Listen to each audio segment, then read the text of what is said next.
दोस्तों, एक बार की बात है। एक बार एक युवक सद्गुरु कबीरदास जी के पास आया और आकर कहने लगा, गुरुजी, मैंने अपनी शिक्षा पूरी कर ली है और मैं अपना अच्छा बुरा समझता हूँ। फिर भी मेरे माता पिता मुझे लगातार सत्संग सुनने की सलाह देते रहते हैं। आखिर मुझे रोज सत्संग सुनने की क्या जरूरत है?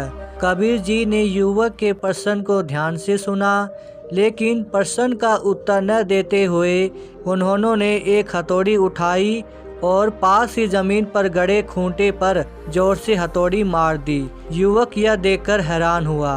वह उत्तर पाने के लिए थोड़ी देर तक इंतजार करता रहा, लेकिन उत्तर न मिलने पर वह वहां से चला गया।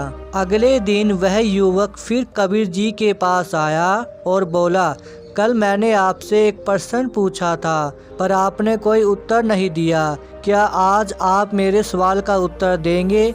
कबीर जी ने उसकी बात सुनी, लेकिन फिर से जवाब नहीं दिया और फिर से खूंटे पर हथौड़ी मार दी। युवक यह देखकर फिर हैरान हुआ और उत्तर न मिलने पर वहां से चला गया। युवक तीसरे दिन फिर आया और अपने प्रश्न को दोहराने लगा। कबीर जी ने जवाब देने की बजाय फिर से खूंटे पर हथौड़ी मार दी। अब युवक परेशान होकर बोला, आखिर आप मेरे प्रश्न का जवाब क्यों नहीं दे रहे हो?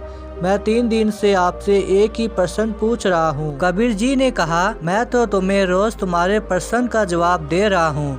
देख नहीं रहे कि मैं रोज इस खूंटे पर हथौड़ी क्यों मार रहा हूँ?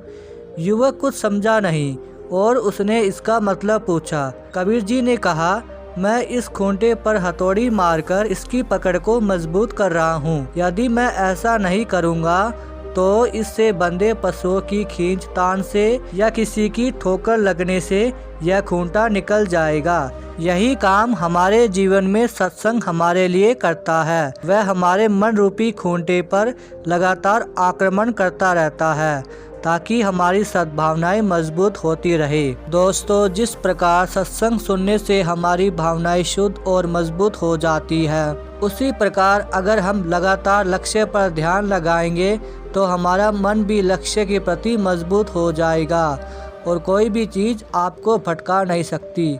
लेकिन अगर हम लक्ष्य पर लगातार ध्यान नहीं लगाएंगे तो लक्ष्य के प्रति हमारी जड़ कमज़ोर हो सकती है और आप भटक सकते हैं। इसलिए लक्ष्य के प्रति आप अपनी जड़ को मजबूत करो। दोस्तों, इस कहानी ने आपको कितना प्रभावित किया और आपने इस कहानी से कितना कुछ सीखा, मुझे कमेंट करके बताना।